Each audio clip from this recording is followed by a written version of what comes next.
En cuanto al tema de análisis, todo parece indicar que se inició la contraofensiva ucraniana en la guerra que ese país libra contra Rusia por la ocupación y anexión de parte de su territorio a manos de ese país. Y ya había hablado un poco de el debate que había en torno a las perspectivas militares de esta contraofensiva. Lo mencioné hace aproximadamente una semana. Hoy día voy a tocar el tema, pero no hablando tanto de la contraofensiva en el plano militar, de la que ya hablé en otra ocasión,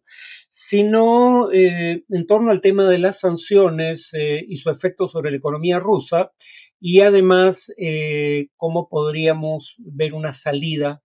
más adelante a esta crisis. En primer lugar, creo que está equivocada la tesis de quienes sostienen que, dado que las sanciones tenían como propósito ejercer la mayor presión económica posible sobre Rusia para que retire de manera total e incondicional sus tropas de Ucrania, dado que eso no ha ocurrido en casi año y medio de guerra, luego entonces las sanciones han fracasado, ¿no? Aquí hay una concepción errada de la dimensión de las sanciones y cuál era su propósito. No fueron sanciones maximalistas con un propósito maximalista, o sea, no pretendían infligir el máximo costo posible desde un inicio para obligar a Rusia a evacuar Ucrania. Las sanciones se implicaron de manera progresiva con un fin mucho más acotado que el que acabo de indicar. Y esto deriva del mero hecho de que para que las sanciones económicas tengan efecto, tienen que darse entre países que tengan algún nivel de interdependencia económica. Por ejemplo, ¿por qué las sanciones económicas contra Corea del Norte virtualmente no tienen efecto? Porque para efectos prácticos la relación económica de Corea del Norte con el mundo se restringe a un país fundamental, la República Popular China. Es su único socio comercial importante, es la única fuente importante de inversión extranjera en el país. Corea del Norte no tiene una bolsa de valores, ni propiedad privada en general sobre medios de producción, salvo a nivel individual o familiar. Eh, y además no utiliza el sistema internacional de pago SWIFT, del cual podría ser excluido por Estados Unidos, o prácticamente no lo utiliza, puede hacer negocios con China en moneda de ese país. Entonces, cuando un país no tiene virtualmente interdependencia económica con el mundo, más allá de, en este caso, la República Popular China, el efecto de sanciones internacionales sobre su economía es bastante limitado. Eh, Contra Rusia podían aplicarse sanciones severas precisamente porque Rusia era un país inserto en la economía internacional, pero el que haya interdependencia económica implica que las sanciones pueden ser un boomerang. Afectan a la economía rusa, pero también pueden afectar a las economías de los países que las aplican. Y claro, por eso es que se aplican de manera progresiva, porque, por ejemplo, la Unión Europea primero trató de buscar fuentes alternativas de gas a aquel que importaban antes de Rusia, aunque fuera más caro, por ejemplo, porque muchas veces es gas licuado, que luego tiene que ser regasificado en el punto de destino, y Alemania tuvo, por ejemplo, que construir nuevas plantas de regasificación para importar ese tipo de gas. O sea, pero el punto es, primero la Unión Europea buscó fuentes alternativas de gas a aquel que iban a dejar de importar de Rusia y solo entonces dejaron de importar gas ruso de manera, creo yo, definitiva. Lo mismo con el tope de $60 al precio de exportación de petróleo ruso, $60 por barril, a terceros países. ¿Por qué el G7 o los países de la OTAN creen que sus sanciones pueden afectar la exportación de gas rusa a la India, por ejemplo? Porque la mayoría de los buques tanques que transportan el gas que exporta Rusia son de empresas que tienen, digamos, como matriz países occidentales. Su matriz está ubicada en países occidentales, por ende están legalmente obligados a aplicar sus sanciones. Y uno podría decir, bueno, pero no son las únicas empresas que pueden ofrecer el servicio, sí, pero además hay que asegurar los embarques de petróleo y no hay empresas de seguro internacionales con las espaldas financieras para asegurar las exportaciones rusas de petróleo más allá de empresas de seguro que tienen su matriz en países de la OTAN o Japón. Por eso es que estos países pueden afectar el comercio entre Rusia y países que no son integrantes de la OTAN por ese tipo de vías, por no mencionar la exclusión de bancos rusos del SWIFT, el Sistema Internacional de Pagos. ¿Por qué, sin embargo, poner un tope de $60 que de alcanzarse todavía le permitiría obtener beneficios a Rusia, aunque magros, porque sus costos de producción son muy altos y su petróleo es más barato porque es petróleo pesado que, por ejemplo, el petróleo saudí, y por qué no, a cambio, prohibir la exportación de gas ruso. Bueno, porque prohibirlo tenía dos problemas. El costo para las economías de los países importadores de ese petróleo que exporta Rusia eh, iba a ser tan grande que estos muy probablemente habrían estado dispuestos a asumir costos exorbitantes para sortear el efecto de la sanción. Monitorear una sanción que impidiera la exportación de gas ruso también hubiera sido costoso para las potencias occidentales, sin mencionar el hecho de que la mayoría de las potencias occidentales son importadores netas de petróleo y por ende si prohibían la exportación de gas ruso al reducir la oferta internacional de petróleo ruso, al reducir la oferta internacional de petróleo, iban a forzar un alza de los precios de un bien que ellos también importan. Entonces, eso también los hubiera afectado. Entonces, el punto es que las sanciones no fueron sanciones de gran calado y generalizadas desde un inicio, fueron sanciones que han ido creciendo progresivamente a medida que se buscaban mecanismos para reducir el efecto que esas sanciones contra Rusia podían tener en las economías de los países que aplicaban las sanciones. Eh, Ahora bien, las sanciones, por ende, eran progresivas y con un fin acotado. El fin era básicamente eh, minar la capacidad rusa de continuar indefinidamente la guerra en Ucrania. Eh, Alguien podría decir qué indicios hay de que ese fin sí se ha conseguido. Yo diría que sí hay indicios de que ese fin más acotado, reducir la capacidad rusa de continuar indefinidamente la guerra, en el proceso, además de continuar indefinidamente la guerra, escalar en el plano convencional o proteger a su población de los efectos de la guerra, o sea, lograr que Rusia no pueda hacer nada de eso, ni mantener indefinidamente la guerra, ni en caso de mantener indefinidamente la guerra, escalar en el plano convencional y seguir protegiendo por tiempo indefinido a su población de los efectos de las sanciones, la prueba de que eso está ocurriendo son hechos como el siguiente. La empresa, digamos, el medio de comunicación Bloomberg, eh,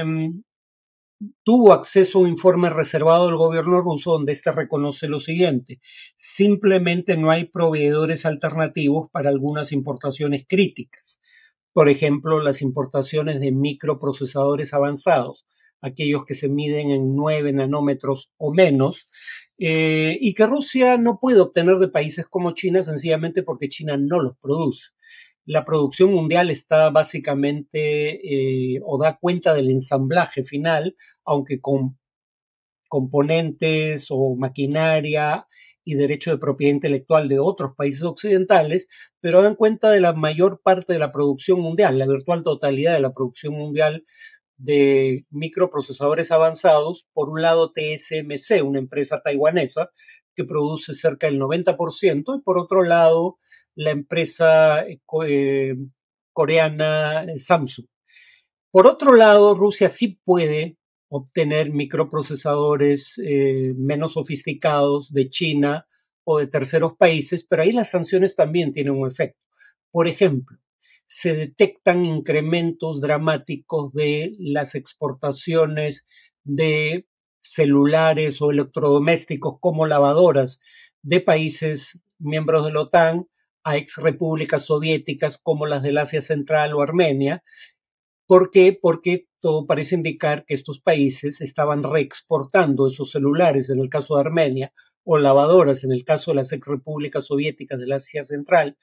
como Kazajistán a Rusia, y que Rusia, aunque no está claro si esta era una práctica muy extendida, Rusia estaría canibalizando esos electrodomésticos para usar los microprocesadores que contienen en su equipo militar.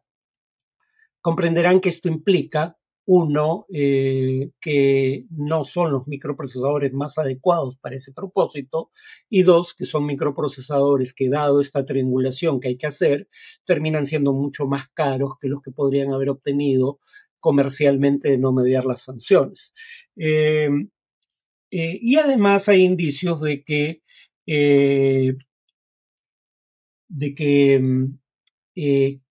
Rusia ha visto mermar sus ingresos por exportaciones de petróleo y gas. No estamos hablando nuevamente de un efecto dramático, pero lo suficiente como para que la economía rusa no sea capaz de sostener indefinidamente una guerra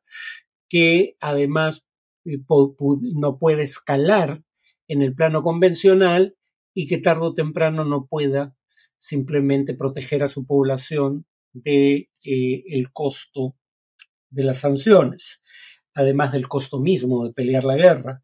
Eh, y además hay indicios, por ejemplo,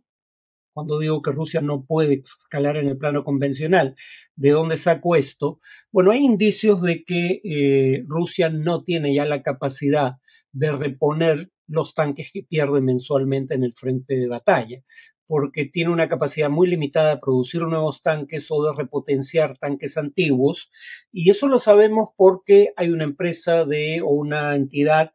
que hace inteligencia de fuentes abiertas, Oryx, que ha documentado todos y cada uno de los tanques perdidos por Rusia en esta guerra. No solo provee el número de serie, provee la foto del tanque una vez capturado, destruido o inhabilitado, o provee una filmación del momento en el que el tanque es impactado, o imágenes del tanque después de ser destruido. Entonces sabemos cuántos tanques pierde aproximadamente por mes Rusia, y hay un indicio razonable de su capacidad de producir nuevos tanques o repotenciar tanques antiguos. Entonces sabemos que muy probablemente Rusia no tenga la capacidad, si mantiene esta guerra indefinidamente, de escalar en el plano convencional. Podría escalar en el plano del uso de armas de destrucción masiva, pero claro, ahí estamos ante un escenario totalmente diferente y que todavía creo bastante improbable. Eh, en todo lo que acabo de decir coinciden dos investigaciones recientes, una del Centro de Estudios Estratégicos e Internacionales, con sede en Londres, según recuerdo, y otra de la revista The Economist. O sea, el fin de las potencias occidentales nunca fue el de infligir necesariamente una derrota categórica a Rusia, sino el de persuadirla de que en la eventualidad de que la contraofensiva ucraniana en curso logre recuperar una parte sustantiva del territorio que Ucrania perdió a manos de Rusia desde 2014, aunque yo me atrevería a decir que muy probablemente la probabilidad de que eso incluya Crimea es bastante baja, pero en ese escenario, el cálculo ruso sea que cualquier intento de recuperar el territorio que pierde en esta contraofensiva ucraniana va a requerir de una movilización de soldados bastante riesgosa políticamente, muy superior a lo que hemos visto hasta ahora, sin ninguna garantía, de hecho sin mayor probabilidad de que esa movilización permita recuperar ese territorio perdido, ¿no? Y entonces en ese escenario, asumiendo que el de Putin es un gobierno que hace cálculos racionales, Rusia llega a la conclusión de que le conviene llegar a una solución negociada antes de continuar indefinidamente con una guerra de desgaste en la cual sus probabilidades de remontar sus pérdidas recientes sea virtualmente nula. Repito, aquí todo depende del supuesto de que el gobierno ruso no solo es un actor racional, cosa que creo es cierta, sino que además tiene acceso a información de relativamente buena calidad para tomar decisiones racionales. Vamos a ver en el siguiente podcast de que hay razones para dudar de que esto último sea cierto. Pero en todo caso, ese es el contexto en el que hay que entender las sanciones. Nunca fueron sanciones maximalistas con el propósito de conseguir un retiro total e incondicional de Rusia. Fueron percibidas más bien como un complemento del apoyo militar a Ucrania, y desde esa perspectiva creo que han logrado, hasta donde puedo ver, su propósito y que finalmente den el resultado esperado va a depender del éxito o no de la contraofensiva ucraniana.